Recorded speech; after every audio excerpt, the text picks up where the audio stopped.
हम श्रीमद् भगवद गीता का अध्ययन कर रहे और अभी इसकी भूमिका के कुछ अंश को हमने सुना। अब उन अंश से आगे बढ़ते हैं। भगवद गीता में यह व्याख्या की गई कि जीव को या मानव को यह जानना चाहिए कि वह परम नियंता नहीं है और इसके आगे भौतिक प्रकृति की बात है कि भौतिक प्रकृति वास्तव में है क्या। गीता के अंदर में इसकी व्याख्या अपरा प्रकृति के रूप में हुई है। जीव को परा प्रकृति अर्थात उत्कृष्ट प्रकृति का कहा गया। अब प्रकृति चाहे परा हो या अपरा, अपरा का अर्थ सदैव नियंत्रण में रहना। प्रकृति स्त्री स्वरूपा है और वह भगवान द्वारा उसी प्रकार नियंत्रित होती जिस प्रकार पत्नी अपने पति के द्वारा। प्रकृति सदैव अधीन रहती और उस पर भगवान का प्रभुत्व रहता क्योंकि अध्यक्ष भगवान हैं। जीव और भौतिक प्रकृति दोनों ही परमेश्वर द्वारा अधिशासित एवं नियंत्रित होते। गीता के अनुसार यद्यपि सारे जीव परमेश्वर के अंश हैं, लेकिन वे प्रकृति ही माने जाते। इसका गहन उल्लेख गीता के 7वें अध्याय में हुआ है, जहाँ भगवान ने बताया कि यह भौतिक प्रकृति मेरी अपरा प्रकृति है, लेकिन इससे भी परे दूसरी प्रकृति है जो जीव की है। और प्रकृति 3 गुणों से निर्मित है, सत्व, रज, तम। इन गुणों के ऊपर नित्य काल है और इन गुणों तथा नित्य काल के संयोग से अनेक कार्यकलाप होते जो कर्म कहलाते हैं। और ये कार्यकलाप अनादिकाल से चलते आ रहे और हम सभी अपने कर्मों के फलस्वरूप सुख या दुख भोग रहे। उदाहरणार्थ मान लें कि मैं एक व्यापारी हूँ और मैंने बुद्धि के बल पर कठोर श्रम किया और बहुत संपत्ति संचित कर ली। तब मैं संपत्ति के सुख का भोगता हूँ। लेकिन यदि मान लिया जाए व्यापार में मेरा सब धन चला गया तो मैं दुख का भोगता हो जाता। इसी प्रकार जीवन के प्रत्येक क्षेत्र में हम अपने कर्म के फल का सुख भोगते या उसका कष्ट उठाते, यही कर्म कहलाता। ईश्वर, जीव, प्रकृति, काल तथा कर्म, इन सब की व्याख्या श्रीमद् भागवत गीता में हुई है और इन 5 में ईश्वर, जीव, प्रकृति तथा काल शाश्वत हैं। प्रकृति की अभिव्यक्ति अस्थायी हो सकती, परंतु यह मिथ्या नहीं है। कोई दार्शनिक कहते हैं कि प्रकृति की अभिव्यक्ति मिथ्या है, लेकिन भगवद गीता या वैष्णव मतों के दर्शन के अनुसार ऐसा नहीं है।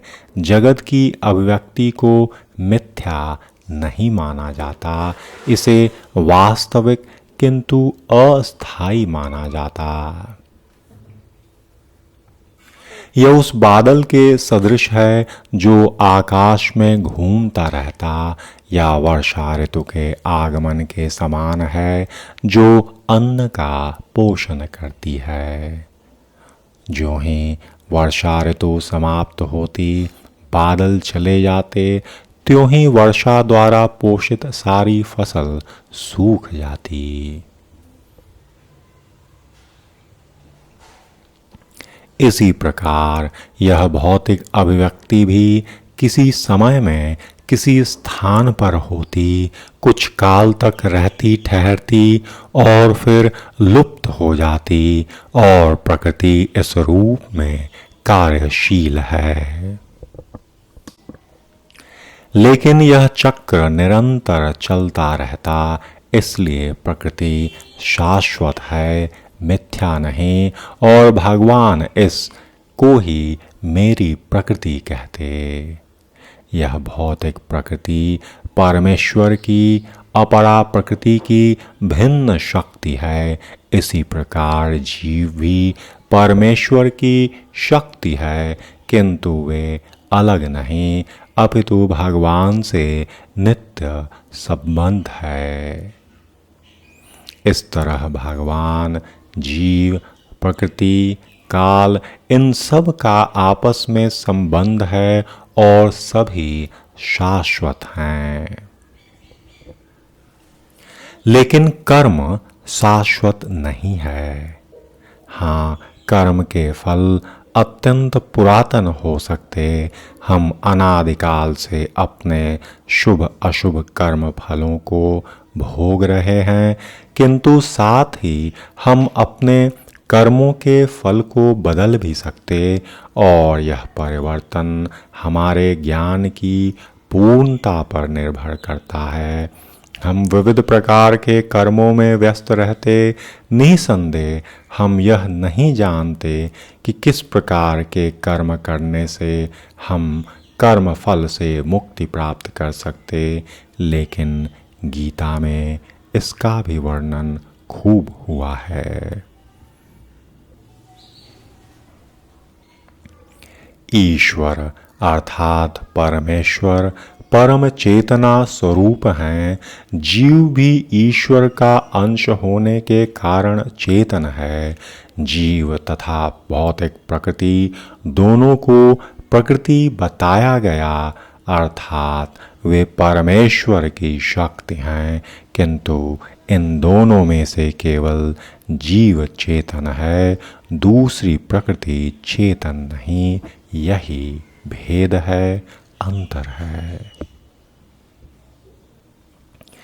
इस कारण ही जीव प्रकृति परा या उत्कृष्ट कहलाती, क्योंकि जीव भगवान की चेतना से युक्त है। लेकिन भगवान की चेतना परम है, और किसी को यह नहीं कहना चाहिए कि जीव भी परम चेतन है। जीव कभी भी, यहाँ तक कि अपने सिद्ध अवस्था में भी परम चेतन नहीं हो सकता, और यह सिद्धांत भ्रामक है कि जीव परम चेतन हो सकता। वह चेतन तो है, लेकिन पूर्ण या परम चेतन नहीं है।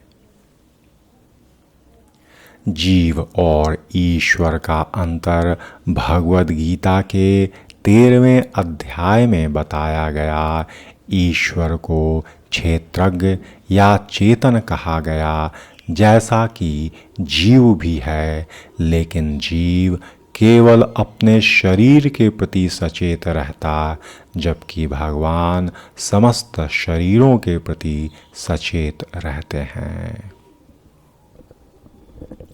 चूंकि भगवान प्रत्येक जीव के हृदय में वास करने वाले हैं, अतएव वे जीव विशेष की मानसिक गतिशीलता से परिचित रहते हैं। हमें यह नहीं भूलना चाहिए। और यह भी बताया गया है कि परमात्मा प्रत्येक जीव के हृदय में ईश्वर या नियंता के रूप में वास कर रहे हैं, और जैसा जीव चाहता वैसा करने के लिए जीव को निर्देशित करते रहते जीव भूल जाता है कि उसे क्या करना है।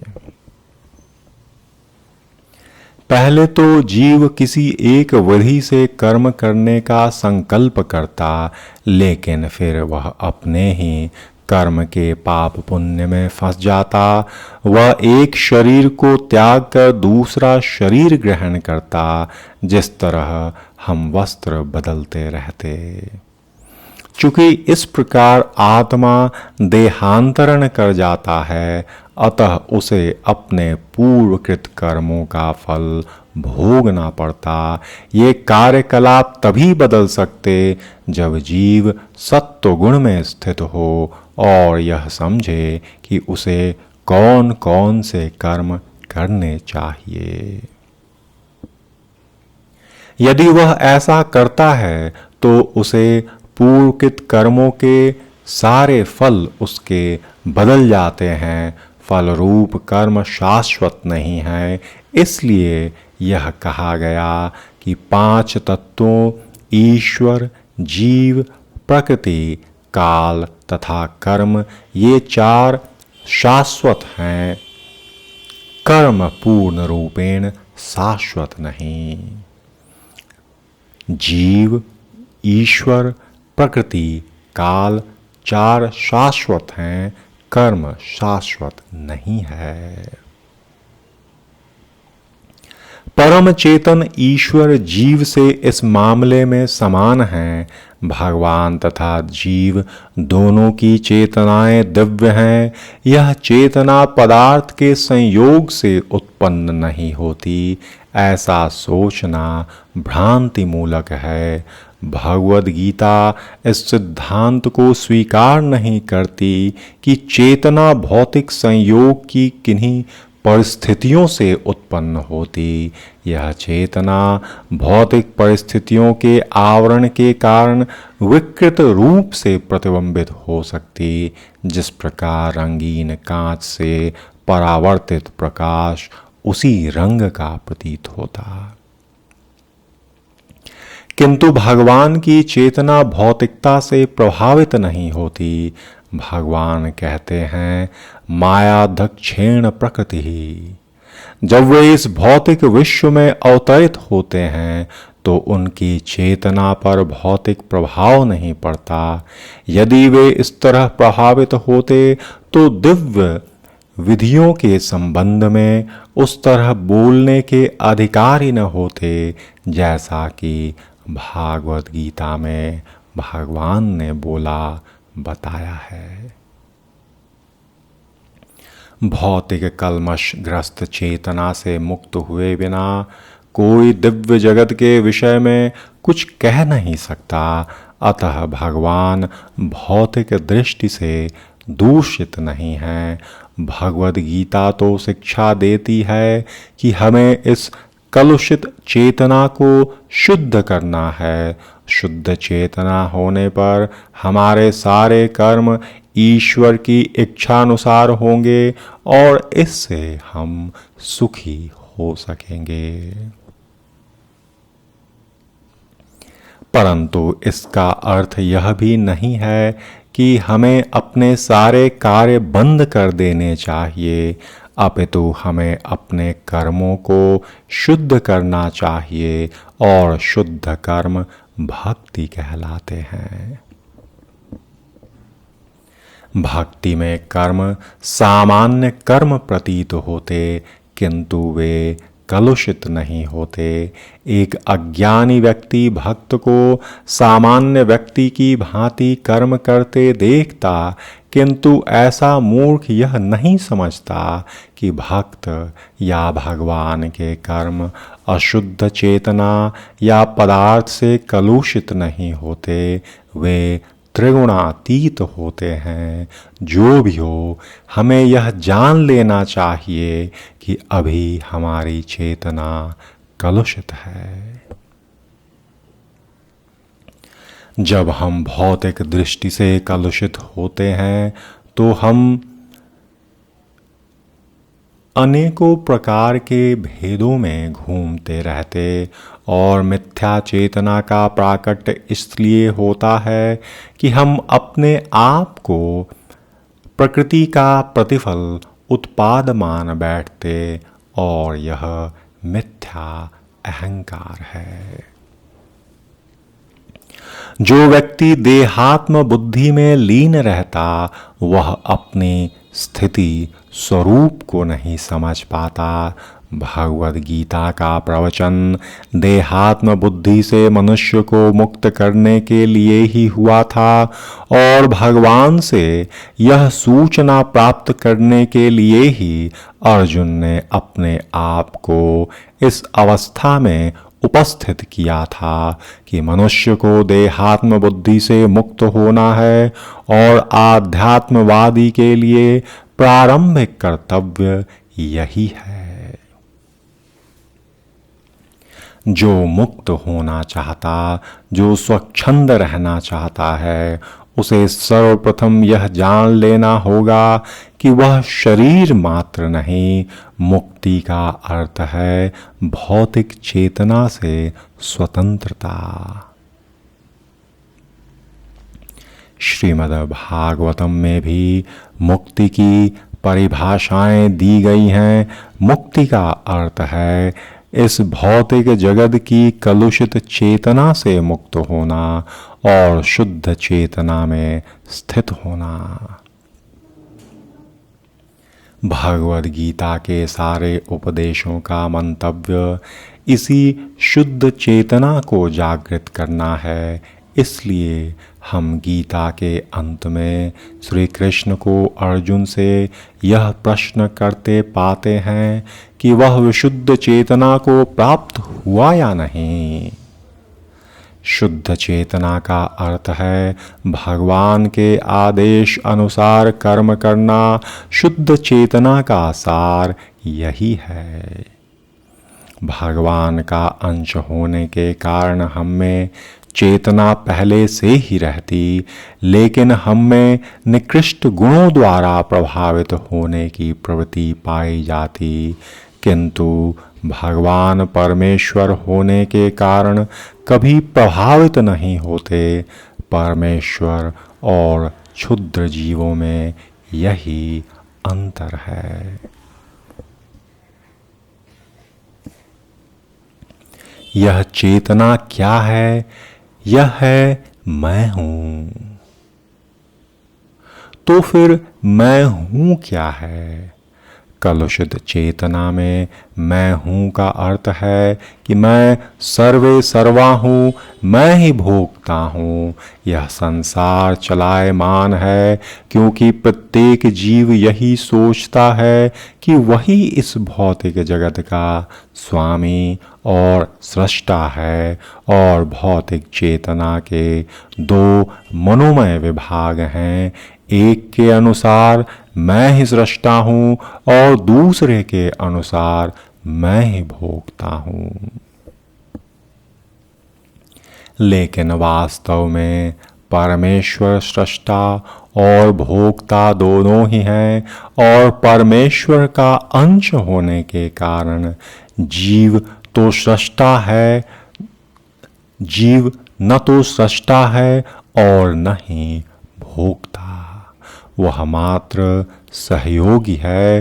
वह सृजित तथा भुक्त है, अर्थात मशीन का कोई अंग संपूर्ण मशीन के साथ सहयोग करता। इसी प्रकार शरीर का कोई एक अंग पूरे शरीर के साथ सहयोग करता।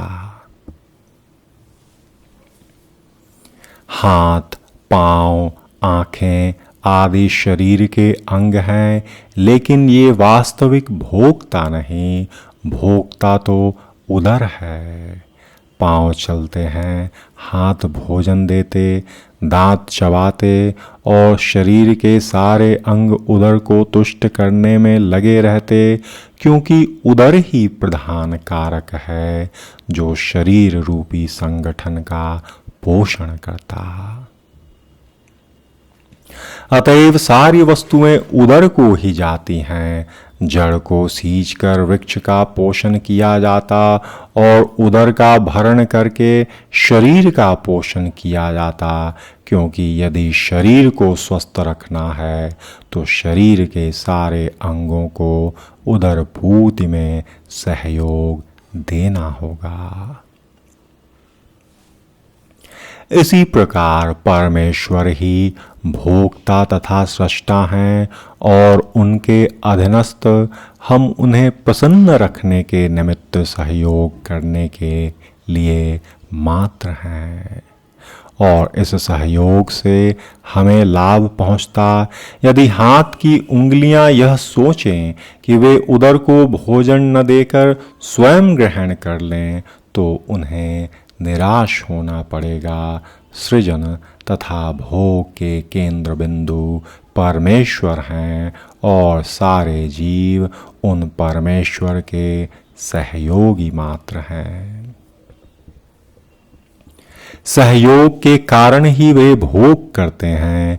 यह संबंध स्वामी और दास जैसा है। यदि स्वामी तुष्ट रहता तो दास भी तुष्ट रहता। इसी प्रकार परमेश्वर को संतुष्ट रखना चाहिए।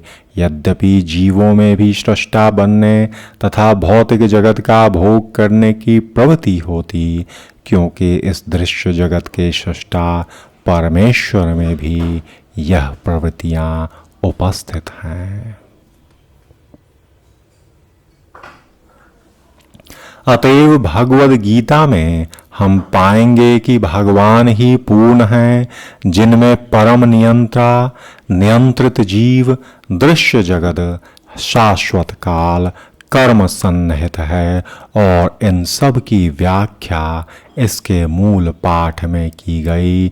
यह सब मिलकर परम पूर्ण का निर्माण करते हैं और यही परम पूर्ण पर ब्रह्म या परम सत्य कहलाता और यही परम पूर्ण तथा परम सत्य पूर्ण पुरुषोत्तम भगवान श्री कृष्ण हैं।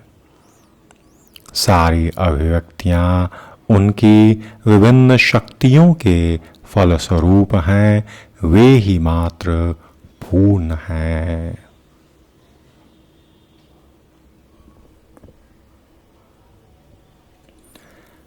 अभी भूमिका के इस अंश में विराम लेते। बातें अभी भूमिका की शेष हैं, उनको आगे सुनेंगे। अभी विराम।